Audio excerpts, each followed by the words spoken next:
Good morning, good afternoon, or good evening, guys. Today we are going to continue with the corporation chapters, and our next upcoming topic is shareholders' earnings and profit. Why we are going to calculate this? Because whenever there is a distribution in corporation, as we all are aware, in C Corp, they are going to distribute the amount, and whatever they are going to distribute, that will be called as a dividend distribution, right? So to consider whether the dividend distribution is taxable or non-taxable, or whether it's a dividend or non-dividend distribution, we need to calculate what is the ENP of the corporation. What do you mean by ENP? It's earning and profit. That will determine the character of distribution, right? Whether it's a dividend or non-dividend, whether it's taxable, non-taxable. Okay. How we are going to calculate ENP? It's simple formula. We'll take all the taxable income, right? We will add few items which were not included in this taxable income. What were not included? Municipal bond interest. As you all know, municipal bond interest is an exempt item, right, on the tax return. So we will add it back to the taxable income, which was not been included. We will add some life insurance proceeds, right? If we receive a life insurance proceed, then it is not included in the taxable income. Then at that time, in this amount, it was not included. So we'll just add it. We'll add municipal bond interest. We will add excluded life insurance proceed. We'll add federal income tax refund, right? It was not been added. If it's not been added, see, you have to check whether these items are already added or not. Okay, if it's not been added, then we will add federal income tax refund. And if we have taken the deduction, yesterday we did the topic DRD. Do you remember the dividend distribution deduction? So that deduction, if we have taken for say 65% or 85%, then we will add that deduction back to the taxable income. Okay, so this is how we will come to ENP. All right. Then on the basis of this, there are few scenarios we have listed over here. If whatever dividend the corporation is distributing, we will have to compare it with the ENP. Whatever is your current year ENP, if your dividend is, your dividend is up to this ENP, okay, then there is a different formula which we will apply. If your ENP is less than the dividend, right, then there is a formula. If your ENP is 0, means you are having a loss in current year. Your earnings are nothing, but you are having a loss, but you have accumulated ENP. What do you mean by accumulated ENP? Which has been carried forward from the previous years. Okay, so if your accumulated ENP is there, but in current year you are having a loss, right, and still you are giving a dividend, then there is a different formula. Okay, these are the scenarios. If your ENP is more than dividend, if your ENP is less than the dividend, and if your ENP is negative, means it's 0, but you have accumulated ENP from the previous years, then in that case, how the dividend will be taxed and how it will be included in the tax return. Okay, let's have a look at it. We have listed here a few scenarios.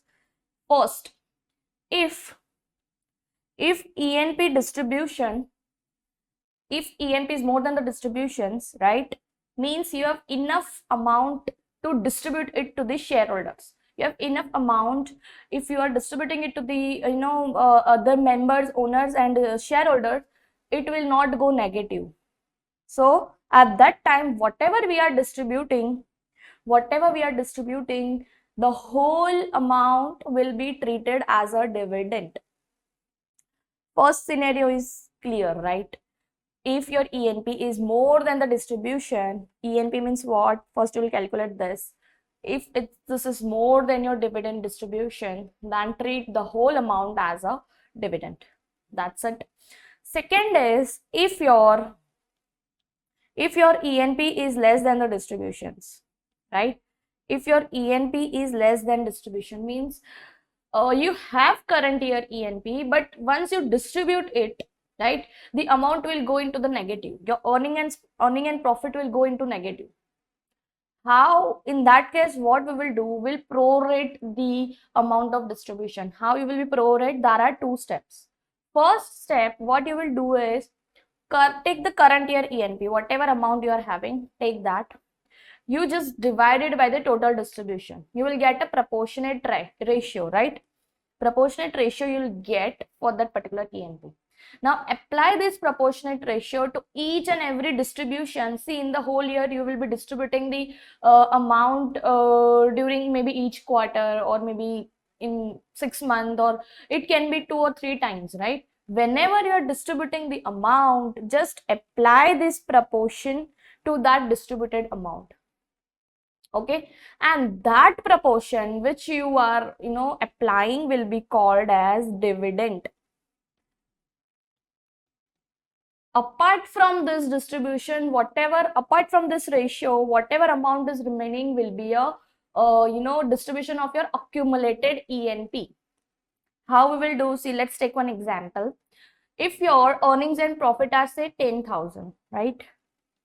If they are 10,000 and you have a distribution of say 16,000, so can I say it falls under the second scenario, that is your ENP is less than your dividend.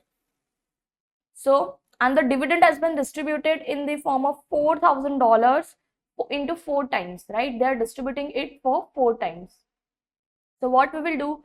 First step, we will just take the proportionate of ENP and distributions. So 10,000 divided by 16,000, it's 0.625.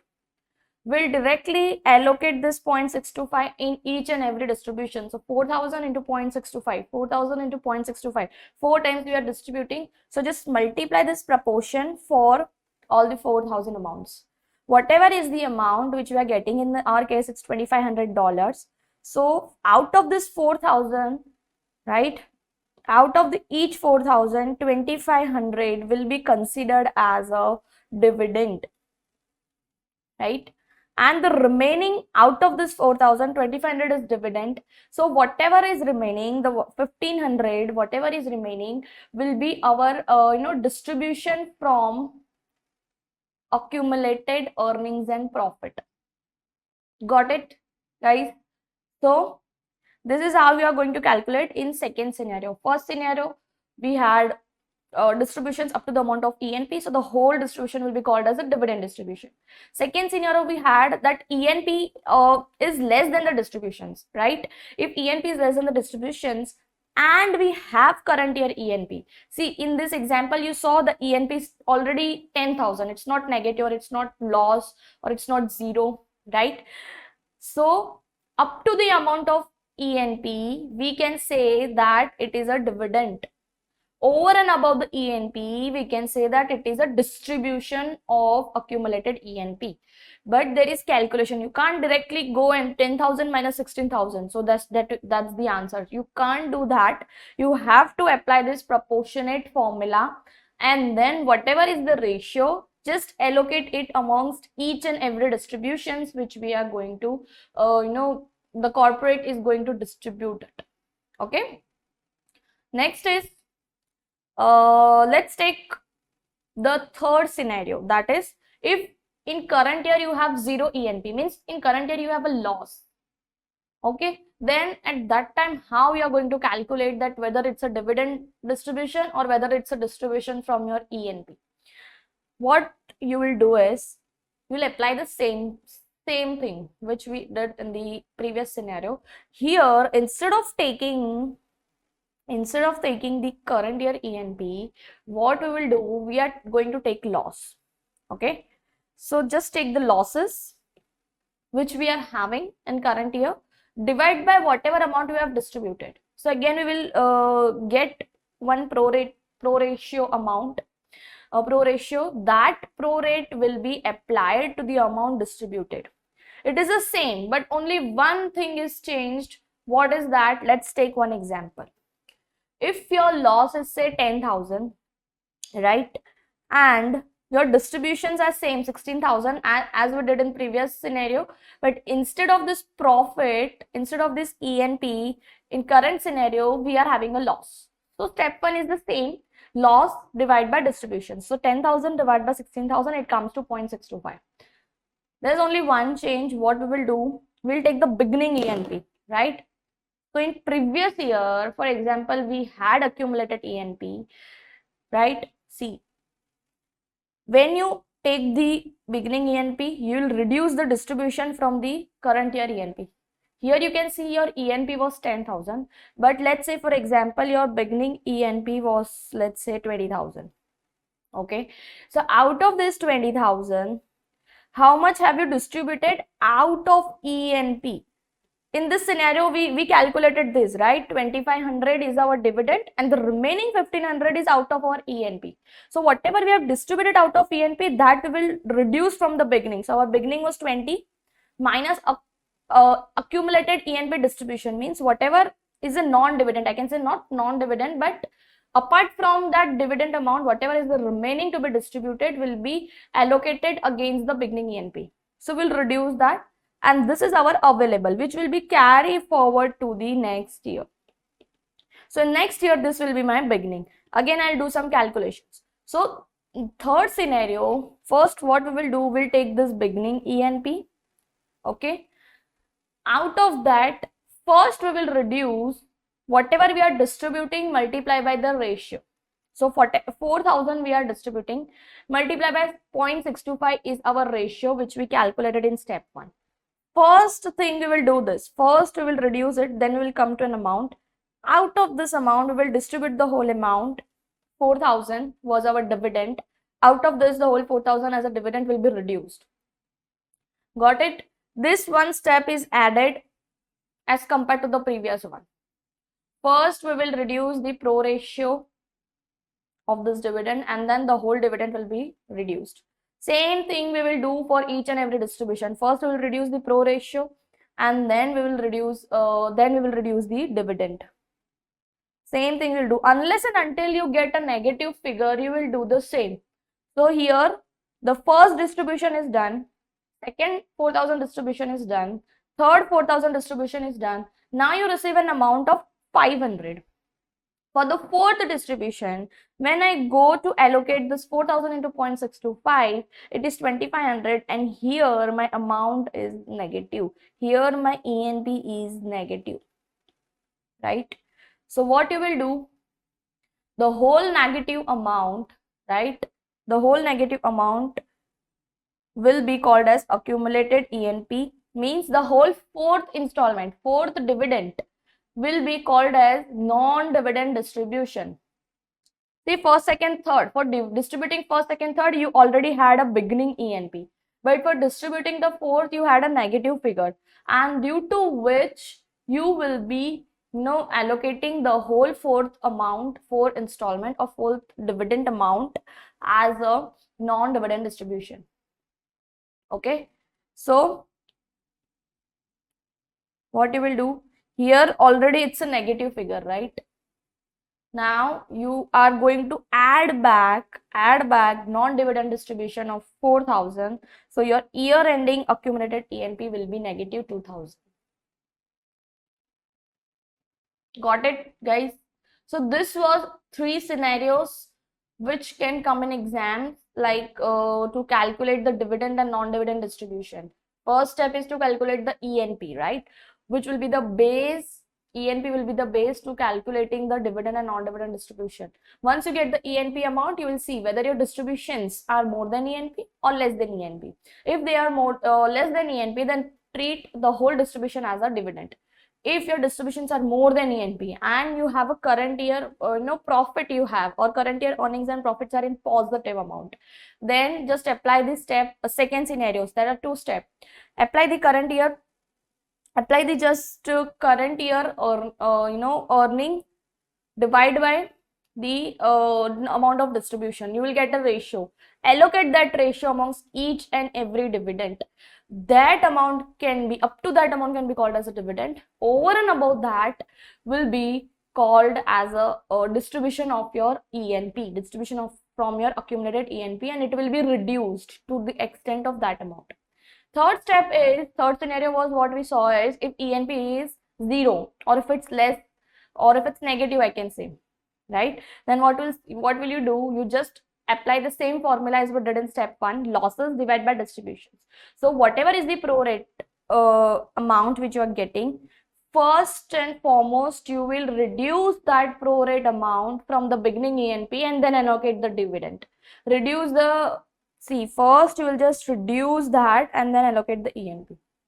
Okay, and then do it until and unless you get a negative amount.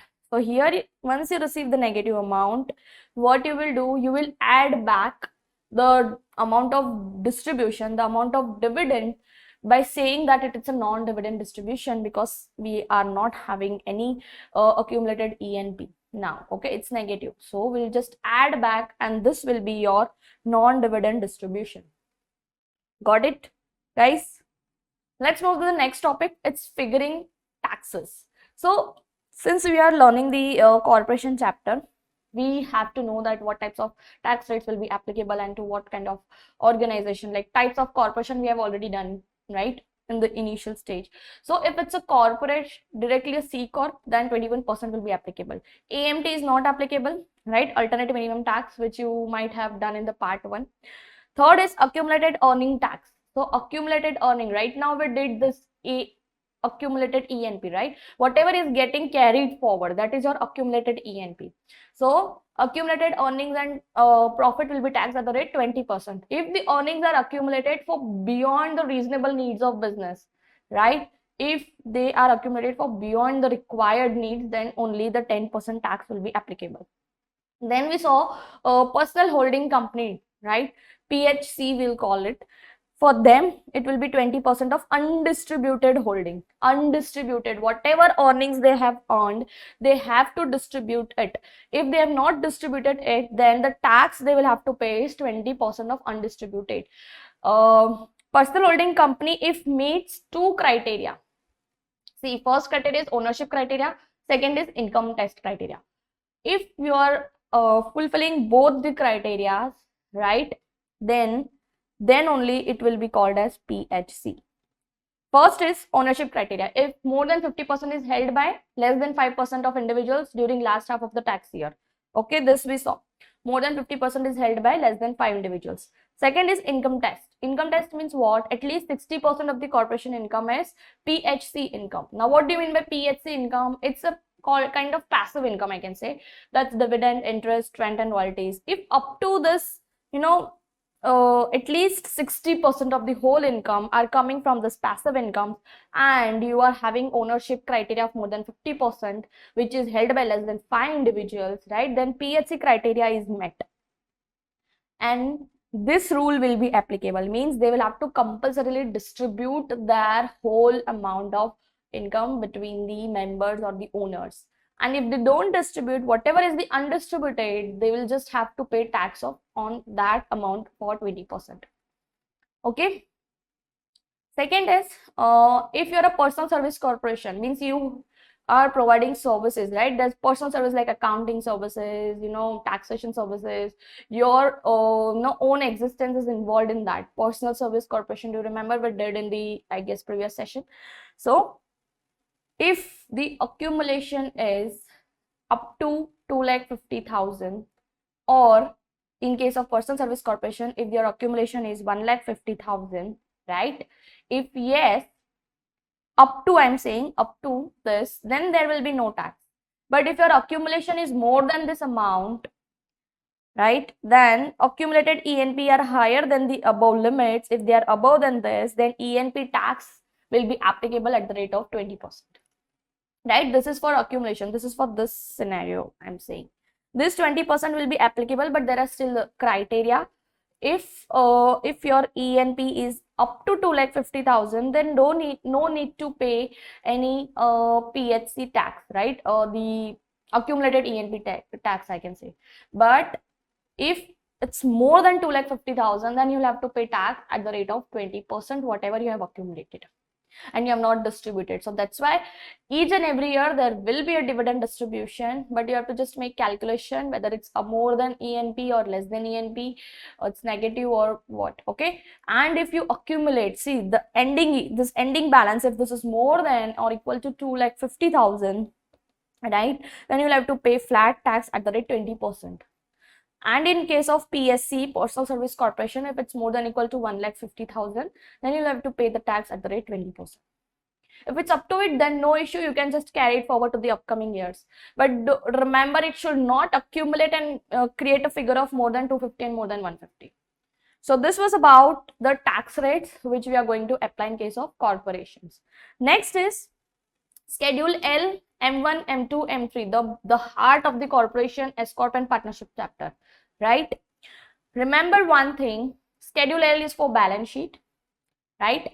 M1 is for reconciling your book income and the tax income. M2 is for calculating the accumulation of your earnings and profit and how you're going to distribute it, right? Taxation of distribution and accumulation, right? And M3 can be used in place of M1 if there are some scenarios which we'll see right now, that if the criteria are fulfilled, then instead of M1 you'll have to use M3. It's nothing but the same as M1, but just the if the criteria are fulfilled, you have to use M3. Okay, so let's see Schedule L, M1 and M2. When this schedule are not going to be applicable, if your total receipts are less than or equal to 2,50,000, not equal to, only less than will come. If your total receipts are less than 2,50,000, and remember the word and, your total assets are less than 2,50,000, okay, in case of S Corp and in case of C Corp, then Schedule L, M1, M2 are not applicable. You don't have to prepare, but if you want, you can prepare it, but it's not mandatory to prepare Schedule L, M1 and M2 in case of only S Corp and C Corp. All right.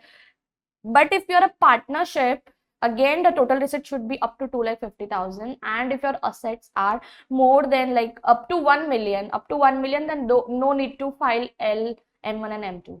But if it's more than your receipts are more than 2,50,000 or your total assets are more than 2,50,000, or in case of partnership, this 1 million limit will be applicable only in partnership.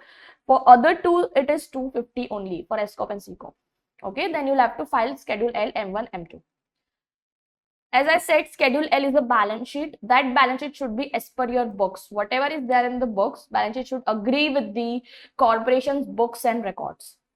Okay, what do you mean by M1? M1 is the reconciliation of the income as per the income as per the return. Income as per the book and the income as per the return. Okay, that is the reconciliation.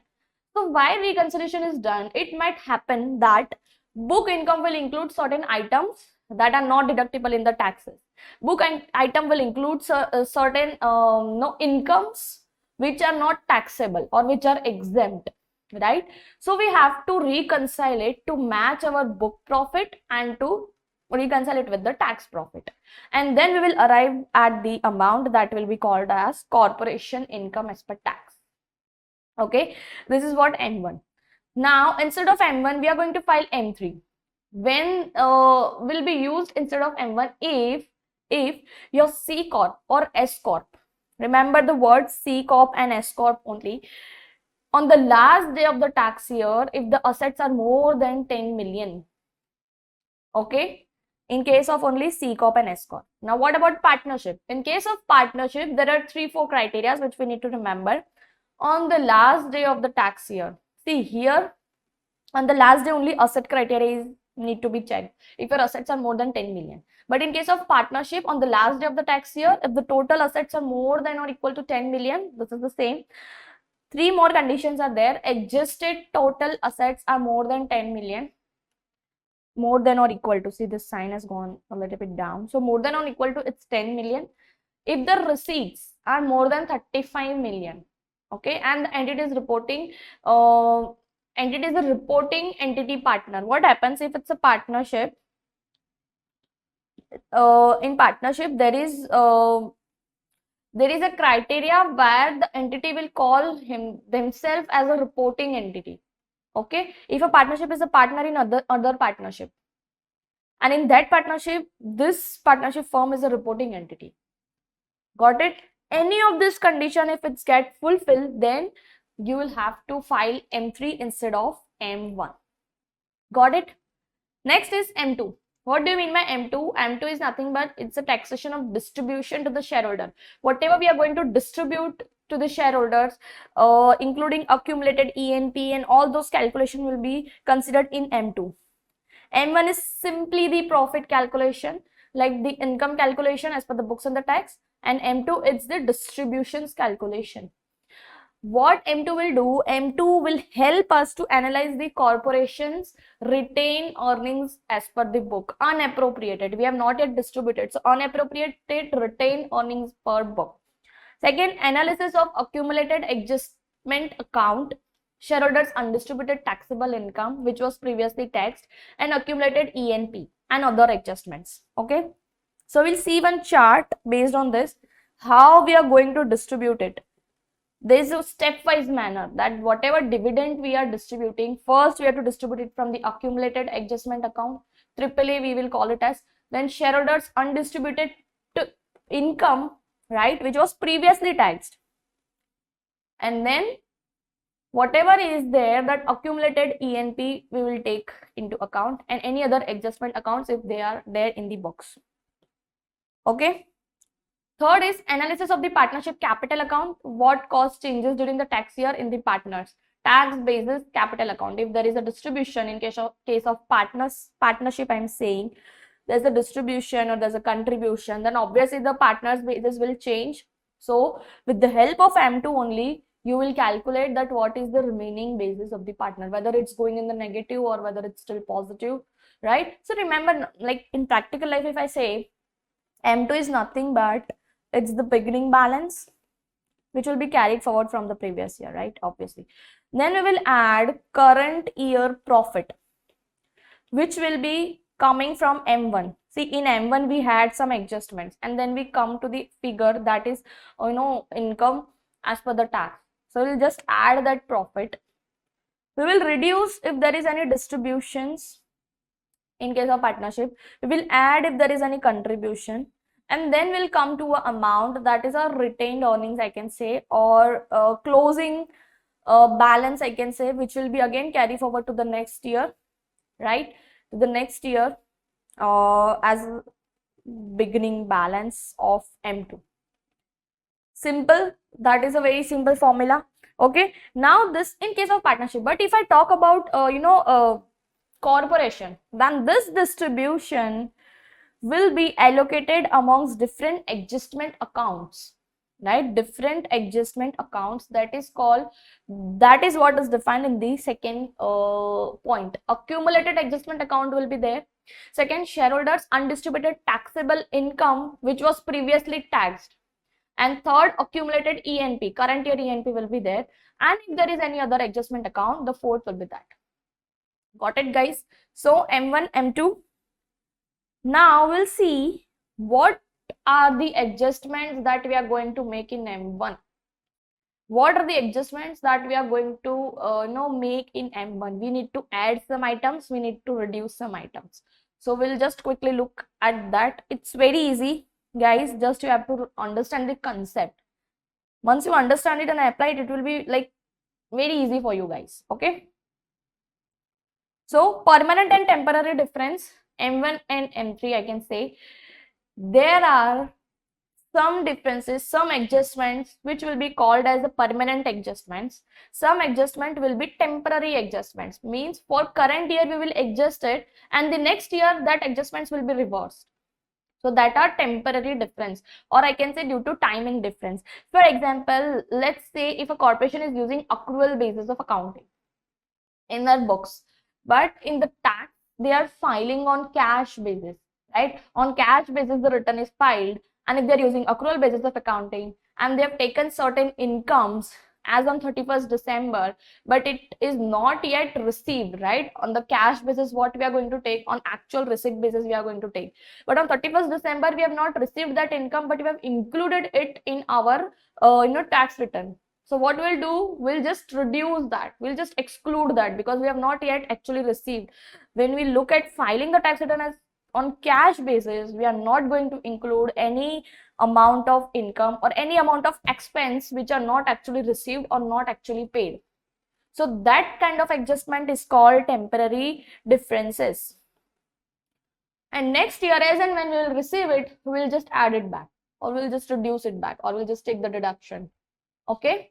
So what's written over here? See, timing difference originates in an period and reverts or terminates in the subsequent period. Means in current period it will originate, means currently will do some adjustments based on the timing differences, and in the next year it will be reversed. Okay, so there are 4 scenarios. Let's see. If income is recognized in the financial statement before it is taxed, means I have included it in the month of December, but I have not yet received the money. It will be received in the next year. So I have included it in current year. So that will be adjusted. Second, income taxable before it is recognized in the financial statement. Means what? I have not recognized the income in my books. Okay, but it should be taxable right now only. So that's why I'll add it. Here I'll reduce it. Here I will add it. Read again. Income which is taxable before it is recognized in financial statement, means I have not yet recognized, but it should be recognized right now only. So I'll add it. Next is expense recognized in financial statement before they are deductible. I have taken the deduction right now, but ultimately I have not paid for the deduction. If I'm using the cash basis, then it is wrong to take that deduction right now unless and until I pay for it. So I'll reduce those. I'll just add it back. See, expense which are not disallowed, which are not allowed, I'll just add it back because I have taken the deduction. So to reverse it, I'll just add it back. All right. Then there's the expense deductible on tax return. They are recognized and on the financial statement. Expense which are deductible on tax return and they are recognized on financial statement. All right. Next is permanent difference. What do you mean by permanent difference? Means once you make some adjustments in the current year, you are not going to reverse it out in the next year. So those kind of differences are called permanent difference. You should never report this for the tax purpose. Means these are the some list which should never been reported for the tax purpose, but still you have reported it. Then what you will do, you will just reduce it, or you will just exclude it, or you will add it back to make it look like a tax return income. Okay, so permanent difference will be reported only the tax year in which they occur. Let's see some examples. If you have a tax exempt interest, now you know the tax exempt interest will be included in the books. While calculating the book income, it might have been added in your book income, but as per the tax it is exempt. So what you will do, you will just reduce that income, right? Tax exempt interest, if it's included, then you will just reduce it. Then non-taxable life insurance proceed on officers. So if the for officers you have received a life insurance proceed, that obviously you might have included in the P&L statement in your books. So in the books it is there, but as per tax it is exempt. As per tax it is non-taxable. So what you will do, you will reduce that type of proceeds from your book income to come at the tax figure, right? Do you remember the M1?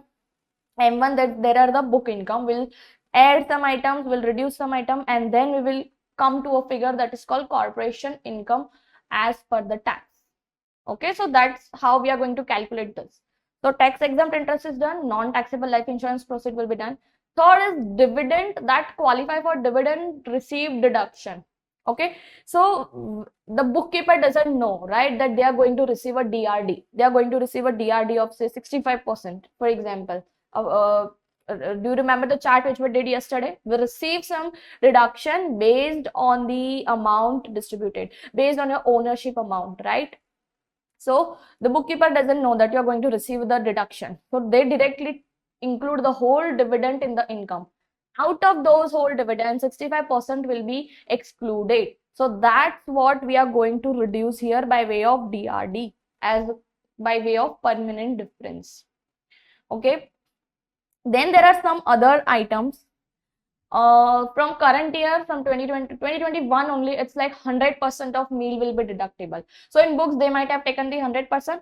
In tax also it's 100%. So no need to adjust it if already the meals deduction is taken as 100%. Okay, then there's the entertainment expense. If in the books it's taken for 100%, but in tax it is not allowed 100%. So you will adjust it accordingly. Then there are fines and penalties. In books, you might have included the fines and penalties as an expense, but as per tax, fines and penalties are not allowed. So you will add it back because it has already been reduced from your income, book income, but it is not allowed, so you will add it back. Okay. When political expenses are there, premium paid by life insurance policy on officers. So see, when we look at the one of the chapter, that is business taxation. In that chapter, all the incomes and expenses list is given, which is deductible, which is taxable, non-deductible, non-taxable.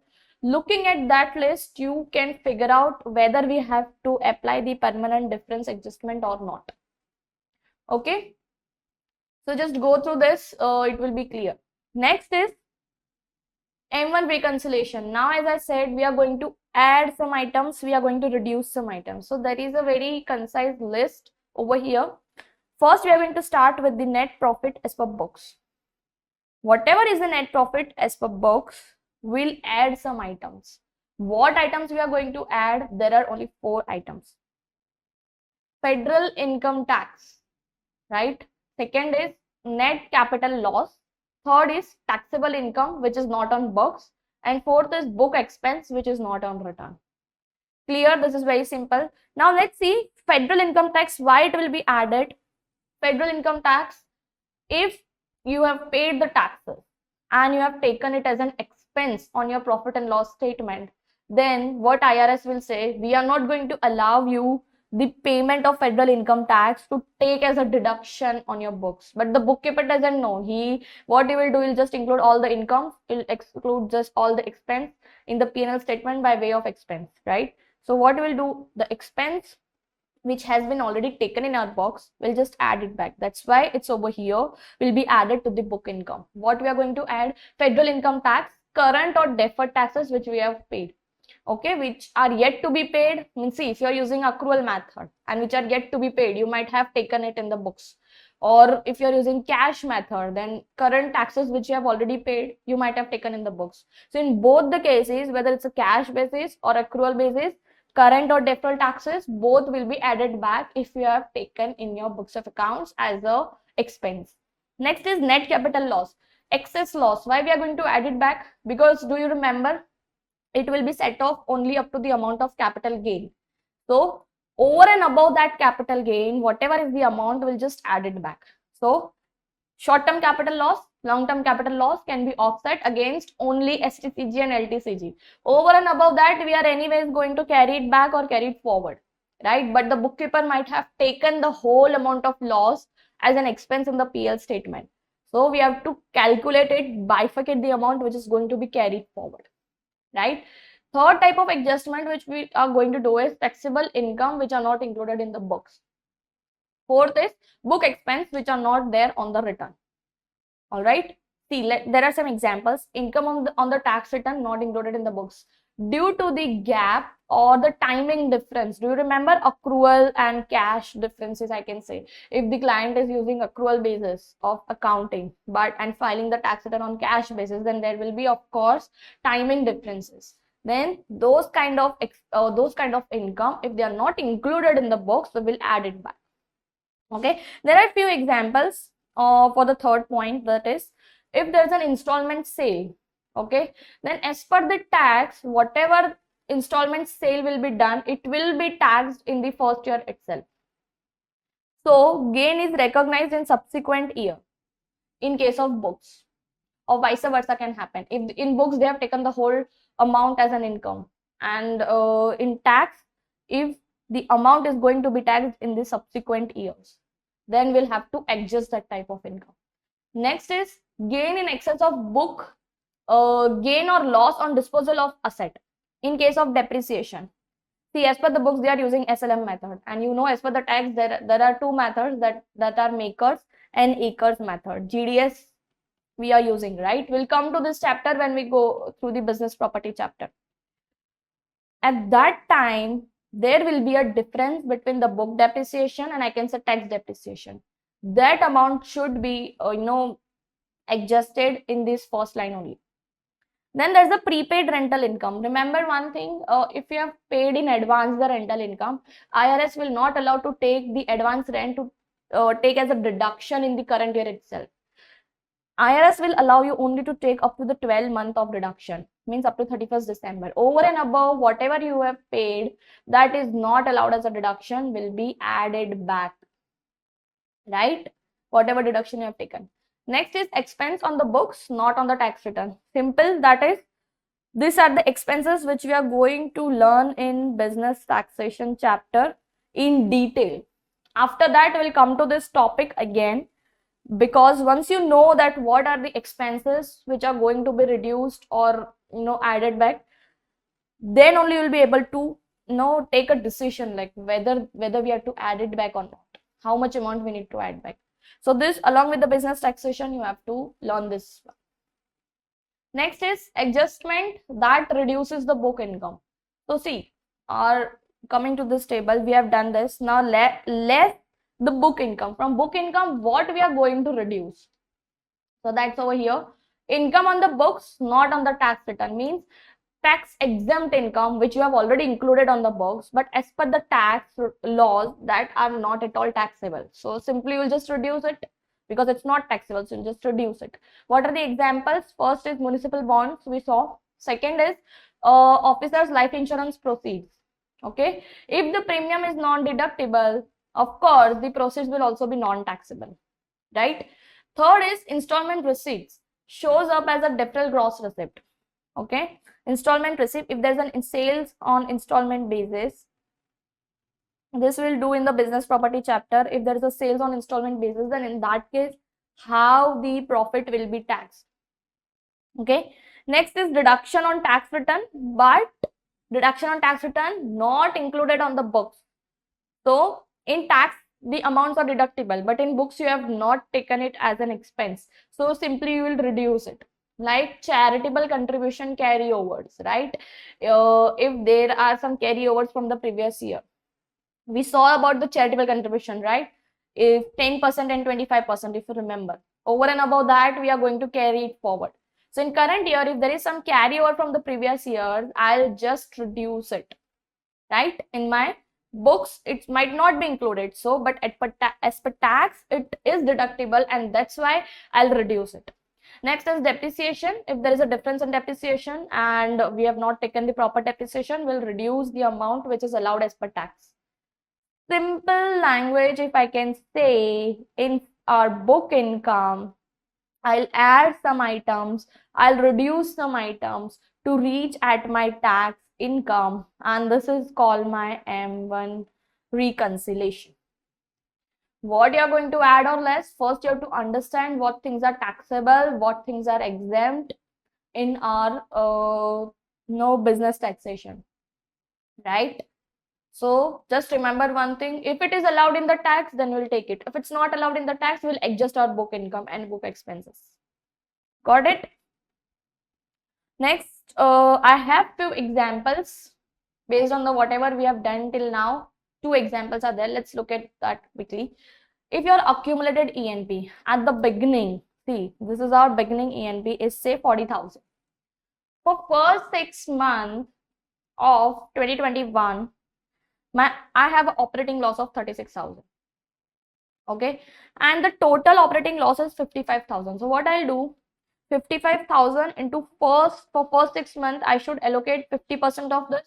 That is 27,500.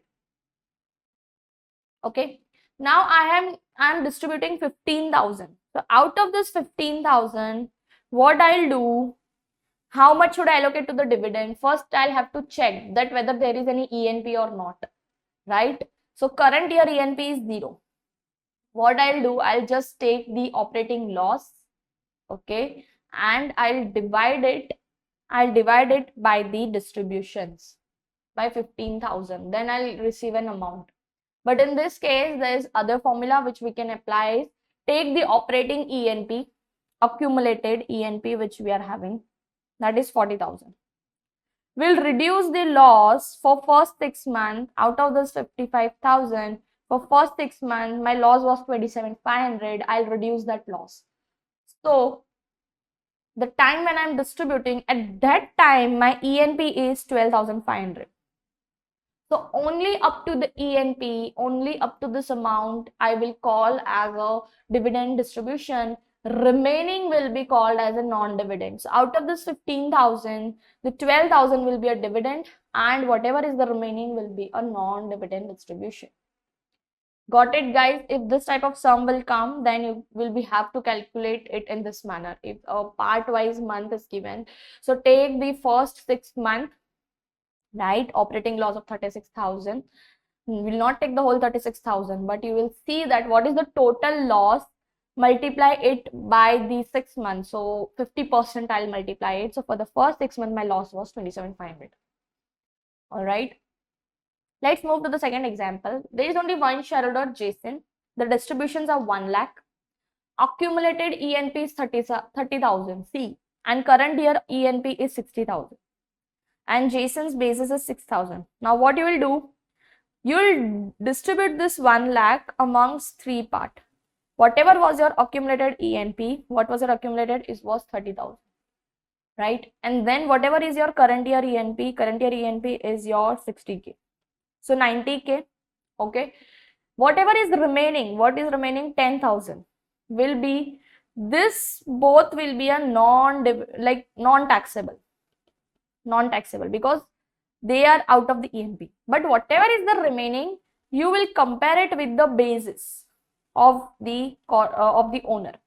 Whoever is the shareholder will compare the basis. Here the basis is 6,000 only. So out of this 10,000, 6,000 will not have any tax effect, but remaining 4,000, right, will be considered as a capital gain for Jason. Remember this thing, whatever amount you are having in your ENP, accumulated ENP, current year ENP, and whatever is your basis, up to that amount, it will not be taxable. Over and above, it will be considered as a capital gain. All right. Dividend income for shareholder, how the, if in case of property is received, instead of this cash, if the property is received, what you will do? FMV of property received by the shareholder minus, if the shareholder is assuming the mortgage, which is already attached. So I'll just reduce the mortgage minus FMV. So whatever the amount is, okay, that will be divided in the form of use of asset and are also taxable. This will be taxable. It will be called as dividend plus it will be taxable. What will be the tax basis of property received? Whatever property I am receiving as a shareholder in the form of dividend, I will consider the FMV of that property as the basis, and it will be depreciated on the basis of FMV. It will be included on the basis of FMV in my books. Okay, tax basis of property received will be the FMV. And whatever is the FMV minus if there's any mortgage, then the amount will be considered as a dividend for me. So dividend in the form of use of asset are also taxable. So this amount I'll take as a tax amount. Got it? So this was all about the distributions which we did in today's session. What all we did was the accumulated ENP. We calculated the figure, how it will be taxed, how much it will be considered as a dividend, and how much will be reduced from accumulated ENP. That we saw. Then we saw how much tax rates will be applicable. Then we saw about the schedule L, M1, M2. In schedule M, there were some adjustments which need to be made. There are some timing difference, there are some permanent difference. Based on the permanent difference, we had one more formula. So we'll need to add some items to the book income, reduce some items to the book income. In detail, we are going to take this topic again when we go through the business taxation chapter. Okay, so that's it for the day. Only 2 topics are remaining from this chapter, that is distribution and liquidations. Okay, they are very small topic. We'll cover in the next session probably. So thank you guys. Have a great day.